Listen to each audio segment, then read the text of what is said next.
निगरां वफाकी वज़ीर इत्तलात मुर्तज़ा सोलंकी ने वाज़ेह किया है कि नवाज शरीफ की मुमकिना वतन वापसी पर कानून के मुताबिक सलूक किया जाएगा।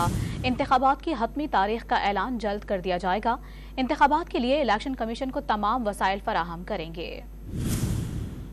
मोहतरम नवाज शरीफ साहब 3 दफ़ा इस मुल्क के वज़ीर आज़म रहे हैं और वो एक बहुत बड़ी सियासी जमात के कायद हैं।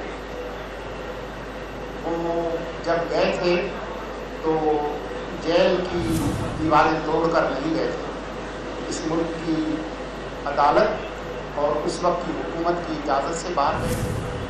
वो जब तशरीफ़ लाएंगे तो मुल्क का जो आइन और कानून उसके हिसाब से उनके साथ सलूक होगा। लेकिन कुछ लोगों का कारोबार है उलझनें पैदा करना और उलझनें बढ़ाना। मेरे जहन में और हमारी हुकूमत के जहन में किसी किस्म की उलझन नहीं है। परसों जिस तरह से इलेक्शन कमीशन ने ऐलान किया कि जनवरी के आखिरी हफ्ते में इंतखाबात होंगे, तो मैं आपको यकीन दिलाता हूँ कि निगरान वफाकी काबीना के तमाम अरकान मुल्क समेत बहुत खुश हैं कि हम जल्द ही ये एक आईनी जिम्मेदारी पूरी करके अपना कोई जो असल काम है वो जाकर